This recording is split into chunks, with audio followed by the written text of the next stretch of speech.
Hello दोस्तों, आज हम लोग एक टॉपिक पर डिस्कशन करने वाले हैं, सापिंदा मैरिज। रिसेंटली ये टॉपिक देखेंगे, डिबेट में था क्योंकि इस पे हाई कोर्ट ने कुछ जजमेंट दिया था। तो देखिए, सबसे पहले आपको जानना होगा, देश में संविधान बनने के बाद लोगों को कुछ फंडामेंटल राइट्स दिए गए और मौलिक अधिकार में देखेंगे एक आधिकारिक शादी भी है। जैसा कि हम सभी जानते हैं, कोई भी लड़का लड़की अपने पसंद से एक दूसरे से विवाह कर सकते हैं। इसमें जात, धर्म या क्षेत्र बाधा नहीं बनता है, जो कि आजकल देखेंगे होता भी है। लेकिन देश में कुछ रिश्ते ऐसे भी होते हैं जिनमें शादी नहीं हो सकती, उन्हें सापिंदा विवाह कहते हैं। सापिंदा मैरिज क्या होता है, अभी मैं आपको आगे समझाऊंगा। मौलिक अधिकार जो आप बोल रहे हैं कि सर आपने बोला था तो मौलिक अधिकार है ये, तो मौलिक अधिकार होने के बावजूद भी कपल्स जो हैं इन रिश्तों में शादी नहीं कर सकते। कौन से रिश्तों में? सापिंदा मैरिज में। गुरुवार को दिल्ली हाई कोर्ट ने इस हफ्ते एक महिला की याचिका खारिज कर दी। वह हिंदू मैरिज एक्ट 1955 की धारा 5 को असंवैधानिक घोषित करने की लंबे समय से कोशिश कर रही थी। जो ये धारा है, दो हिंदुओं के बीच शादी को रोकती है अगर वे सापिंदा मैरिज है तो। आप बोलेंगे ऐसा एक्ट जो दो लोगों के बीच में शादी को रोकती है, इस एक्ट के बारे में आप ज़रा बताइए। हो सकता है बहुत लोग जो हैं इस एक्ट के बारे में जानते भी नहीं होंगे, हिंदू मैरिज एक्ट, और इसमें जो खासकर सापिंदा मैरिज है उसके बारे में। हालांकि एक रिवाज ये है कि अगर ट्रेडिशनली, जैसे कुछ ट्राइब्स होते हैं या कुछ कोई कल्चर होता है, कुछ लोग होते हैं जो बोलते हैं हमारे यहाँ से सालों से ये रीति रिवाज चला आ रहा है, तो इस रिवाज के कारण हम तो ये टाइप का शादी करेंगे, तो यहाँ पे हो जाता है। अभी सब कुछ आपको क्रिस्टल क्लियर हो जाएगा जब मैं आपको बताऊंगा सापिंदा मैरिज क्या होता है।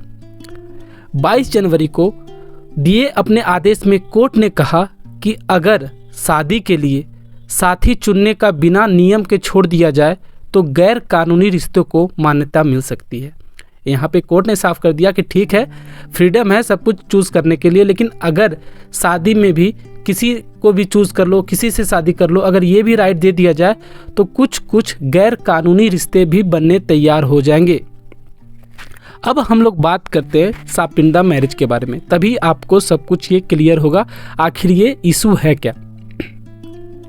सापिंदा विवाह उन दो लोगों के बीच होता है जो आपस में खून के बहुत करीबी रिश्तेदार होते हैं। तो यहाँ पे ये जो औरत है वो बोल रही थी कि ये मैरिज एक्ट गलत है, मुझे शादी करनी है। अब आप बोलेंगे खून के बहुत करीबी, अब इसको कैसे जस्टिफाई करते हैं?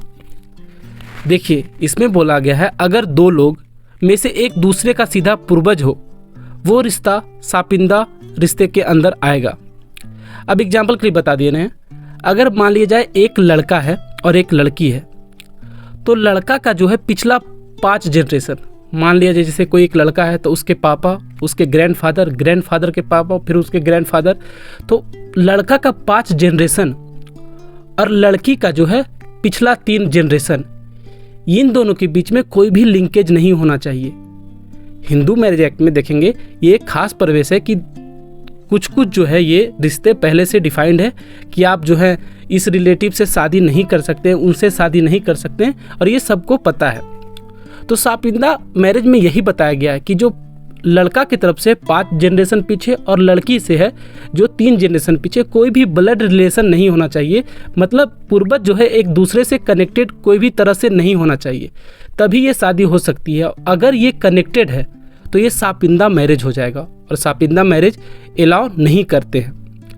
अब कुछ समुदाय है वहाँ पे ये मैरिज जो है वो मान्यता है, कुछ समुदाय में करते हैं, लेकिन हिंदू मैरिज एक्ट के तहत ये जो है मान्यता बिल्कुल भी नहीं है, क्योंकि माना ये जाता है कि अगर ऐसा करेंगे तो कुछ शारीरिक या समस्याएं मानसिक पैदा हो सकती है, लेकिन देखेंगे कुछ समुदाय में ऐसा होता है।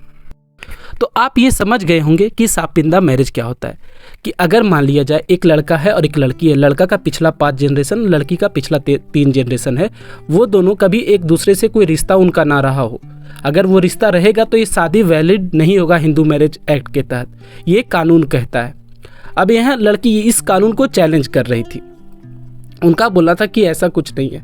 तो एक क्वेश्चन उठता है कि क्या कभी वैसा सिचुएशन आता है कि शादीशुदा शादी पर कोर्ट के द्वारा छूट दिया जाए कि हाँ चलिए ठीक है, ये शादी आप कर सकते हैं अगर आपके पूर्वज भी अगर कनेक्टेड हो तो हाँ है। जैसा मैंने पहले बताया था कि कोई स्पेशल समुदाय, कोई अगर मान लीजिए हमारे देखेंगे देश में अलग अलग टाइप के समुदाय रहते हैं, तो कोई ऐसा कोई ट्राइब है या फिर ऐसा कोई ग्रुप है जो बोलता है कि हमारे यहाँ से तो सालों से ये प्रथा चली आ रही है, ये हमारा रिवाज है, तो इसके तहत हम शादी कर सकते हैं, तो कोर्ट जो है इस शादी को मान्यता दे देता है। लेकिन हालांकि हम जनरली भी जानते हैं, हम जिस सोसाइटी में रहते हैं, आप बहुत ही कम सुने होंगे कि ऐसा कोई मैरिज हिंदू में होता है।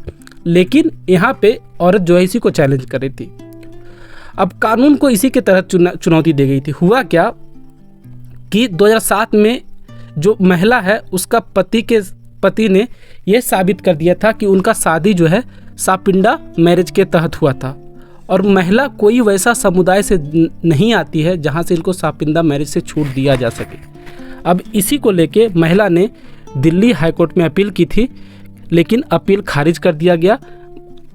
अदालत ने यह माना कि सापिंदा मैरिज जो है हिंदू मैरिज एक्ट जिसमें रोक लगाया गया वो सही है, लेकिन महिला ने हार नहीं मानी और दोबारा हाईकोर्ट में उसी कानून को चुनौती दी। इस बार उन्होंने ये कहा कि सापिंदा शादियाँ कई जगह पे होती है, चाहे वो समुदाय का रिवाज ना भी हो।